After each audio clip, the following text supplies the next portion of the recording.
السلام علیکم یا رسول اللہ، الصلاۃ والسلام علیک یا حبیب اللہ، الصلاۃ والسلام علیک یا نبی اللہ، وعلی آلک واصحابک یا نور اللہ، نویت سنت الاعتکاف۔ اللہ رب العزت کے آخری نبی مکی مدنی محمد عربی صلی اللہ تعالی علیہ وآلہ وسلم نے ارشاد فرمایا، تم میں سے جو مجھ پر روزانہ 1000 مرتبہ درود پاک پڑھے گا وہ اس وقت تک نہیں مرے گا جب تک جنت میں اپنا ٹھکانہ نہ دیکھ لے۔ صلو علی الحبیب صلی اللہ تعالی علی محمد صلی اللہ علیہ وآلہ وسلم۔ 10واں سپارہ سورہ انفال کی آج 2 آیات ہیں، آیت نمبر 65 اور 66۔ اللہ رب العزت کا فرمانے علی شان ہے، یا ایہا النبی حرض المؤمنین علی القتال، اے غیب کی خبریں بتانے والے مسلمانوں کو جہاد کی ترغیب دو۔ ان یکم منکم 20 صابرون، اگر تم میں کے 20 صبر والے ہوں گے، یغلبوا 200، تو 200 پر غالب ہوں گے۔ وَإِن یَکُم مِّنکُم 100، اور اگر تم میں سے 100 ہوں گے، یغلبوا 1000 من الذین کفروا، تو کافروں کے 1000 پر غالب آئیں گے۔ بِأَنَّهُمْ قَوْمٌ لَا يَفْقَهُونَ، اس لیے کہ وہ سمجھ نہیں رکھتے۔ الآن خفف اللہ عنکم، اب اللہ نے تم پر سے تخفیف فرما دی۔ وَعَلِمَ أَنَّ فِيكُمْ ضَعْفًا، اور اسے معلوم ہے کہ تم کمزور ہو۔ فَإِن يَكُم مِّنكُم 100 صَابِرَةٌ، تو اگر تم میں 100 صبر والے ہوں، یغلبوا 200، تو 200 پر غالب آئیں گے۔ وَإِن یَکُم مِّنکُم 1000، اور اگر تم میں کے 1000 ہوں، یغلبوا 2000 بِإِذْنِ اللہ، تو اللہ کے حکم سے 2000 پر غالب ہوں گے۔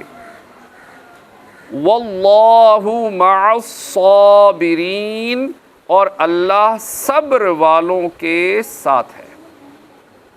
اس آیت میں اللہ تعالیٰ کی طرف سے وعدہ اور بشارت ہے کہ مسلمانوں کی جماعت صابر رہے تو مدد الہی سے 10 گنا کافروں پر غالب رہے گی، کیونکہ کفار جاہل ہیں اور ان کی جنگ سے غرض نہ حصول ثواب ہے نہ خوف عذاب۔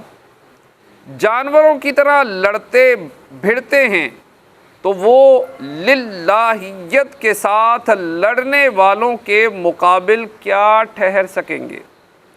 بخاری شریف کی حدیث میں ہے کہ جب یہ آیت نازل ہوئی تو مسلمانوں پر فرض کر دیا گیا کہ مسلمانوں کا ایک فرد 10 افراد کے مقابلے سے نہ بھاگے۔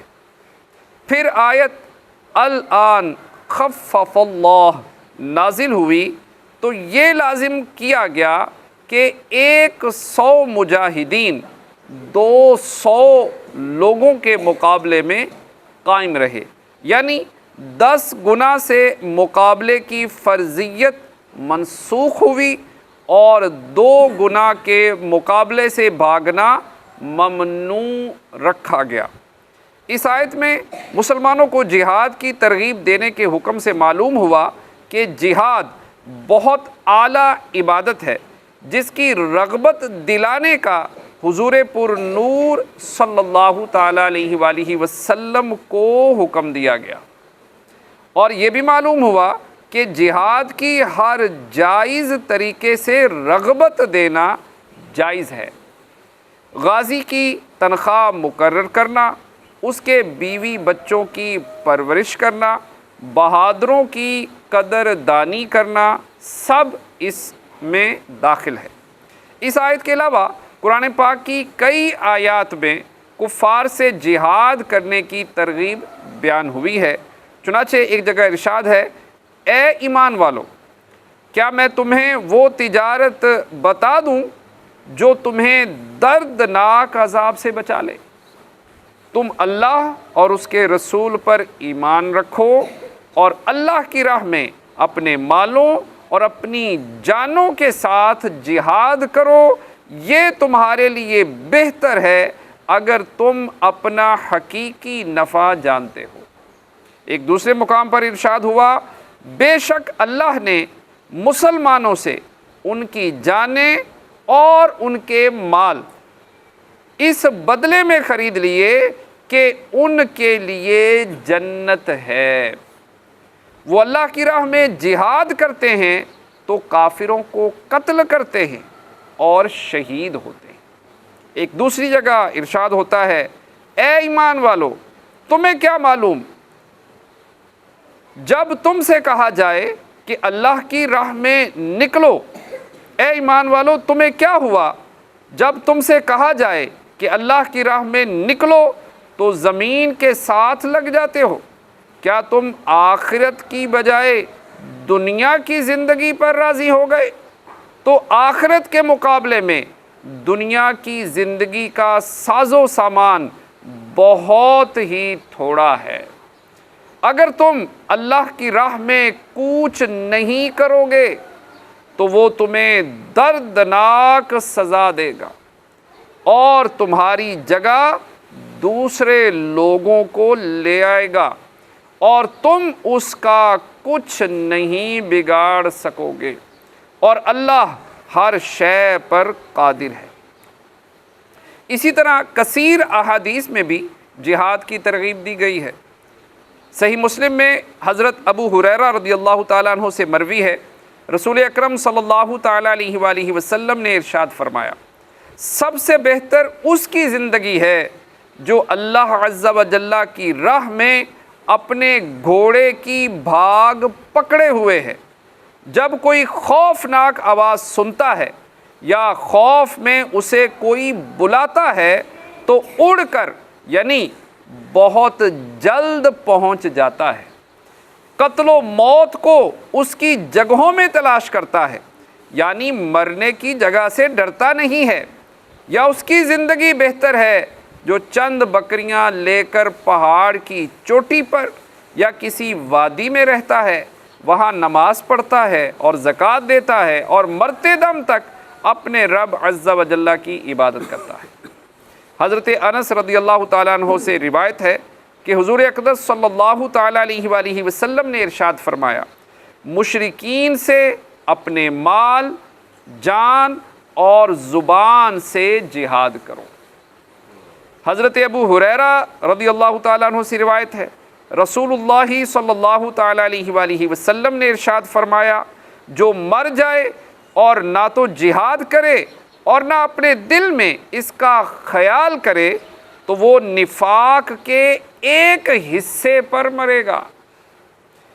اور حضرت عبداللہ بن عمر رضی اللہ تعالیٰ عنہ سے روایت ہے، رسول اکرم صلی اللہ تعالیٰ علیہ وآلہ وسلم نے ارشاد فرمایا کہ غازی مجاہد کے لیے اس کا ثواب ہے اور غازی کے مددگار کے لیے اپنا ثواب ہے اور غازی کا ثواب۔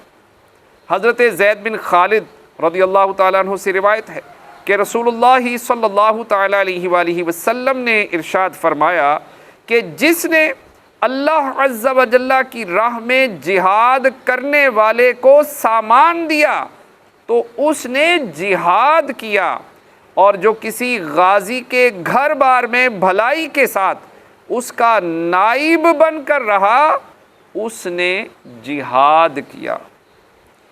تو پیارے اسلامی بھائیوں، پہلے ایک مسلمان کے مقابلے میں 10 کفار کے ساتھ مقابلہ فرض تھا، تو پھر اللہ پاک نے ایک مسلمان کے مقابلے میں 2 کر دیے، یعنی اب 100 مسلمان ہوں تو 200 کافر، اور اگر 50 مسلمان ہوں تو 100 کافر۔ تو اللہ پاک نے یہ رعایت دے دی، اگر اتنے کافر ہو جائیں اور تم مسلمان 50 ہو، 100 کافر ہیں تو تم مسلمان 50 ہو، تو اب تم نے بھاگنا نہیں ہے۔ تو جہاد کے بارے میں آج کافی ڈیٹیل سے بات ہوئی، اور جہاد الحمدللہ پاکستان نے تھوڑا سا کیا، چند گھنٹے کا، تو اللہ پاک نے اتنی عزتوں سے نوازا۔ اور اگر اسرائیل کے ساتھ پاکستان جہاد کرے اور اس کے جو ہے جہازوں کو اڑا دے اور اس کے جو ہے فوجیوں ان کو اڑا دے، تو پھر آپ ذرا دیکھیے کہ پوری دنیا میں مسلمانوں کو اللہ پاک کیسے عزت دے گا۔ ٹھیک ہے جی، تو اللہ پاک کی بارگاہ میں دعا ہے کہ اللہ کریم ہمیں جہاد کا جذبہ عطا فرمائے، دنیا بھر کے مسلمانوں کو اور حکمرانوں کو سب کو جہاد کا جذبہ عطا فرمائے، آمین، بجاہ خاتم النبیین صلی اللہ تعالیٰ علیہ وآلہ وسلم اجمعین۔